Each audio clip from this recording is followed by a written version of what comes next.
ഇലകൾ ഇങ്ങനെ കരയുന്നത് നിങ്ങൾ കണ്ടിട്ടുണ്ടോ? ഇത് രാവിലെ കാണുന്ന മഞ്ഞുതുള്ളിയോ അങ്ങനെ എന്തെങ്കിലും ആണോ? അല്ല, ഇത് മഞ്ഞുതുള്ളിയൊന്നുമല്ല. ഇതിനെ ഗട്ടേഷൻ എന്നാണ് വിളിക്കുന്നത്. സസ്യങ്ങൾ ചെടികളുടെ അഗ്രഭാഗങ്ങളിൽ നിന്നോ അരികുകളിൽ നിന്നോ അധിക ജലം പുറത്തുവിടുമ്പോഴാണ് ഗട്ടേഷൻ സംഭവിക്കുന്നത്. മണ്ണിൽ ധാരാളമായി ജലാംശം കാണപ്പെടുമ്പോൾ, അതുപോലെ അന്തരീക്ഷം ഈർപ്പമുള്ളതായിരിക്കുന്ന അവസരങ്ങളിൽ ട്രാൻസ്പിരേഷൻ എന്ന് പറയുന്ന പ്രോസസ്സ് അങ്ങനെ പ്രോപ്പറായിട്ട് നടക്കാറില്ല.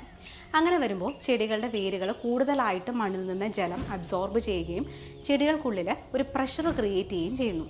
അങ്ങനെ വരുമ്പോൾ എന്താണ്, ചെടികൾക്കുള്ളിലുള്ള വാട്ടർ കൂടുതലായിട്ട് പുറത്തേക്ക് തള്ളിവിടുകയാണ് ചെയ്യുന്നത്. ഇത് നമ്മൾ കൂടുതലായിട്ട് അതിരാവിലെയോ അല്ലെങ്കിൽ രാത്രി സമയങ്ങളിലൊക്കെയാണ് കൂടുതലായിട്ട് കാണുന്നത്. മഞ്ഞുമായിട്ട് ഇതിനെ കൺഫ്യൂസ് ചെയ്യേണ്ട ആവശ്യമില്ല. കാരണം ഇലകളുടെ ഉപരിതലത്തിലെ ജലം ഘനീഭവിച്ചിട്ടാണ് സ്നോ ഫോം ചെയ്യുന്നത്. സസ്യങ്ങൾക്കുള്ളിലുള്ള അധിക ജലമാണ് ഈ ഗട്ടേഷനിലൂടെ പുറത്തുവിടുന്നത്. സോ നെക്സ്റ്റ് ടൈം എന്തായാലും നിങ്ങൾ ഇങ്ങനെ ഒരു കാഴ്ച കാണുമ്പോൾ തീർച്ചയായിട്ടും അതിൽ പിന്നിലെ രഹസ്യം അല്ലെങ്കിൽ ഈ ഒരു സയൻസ് നിങ്ങളുടെ മനസ്സിലൂടെ കടന്നുപോകും.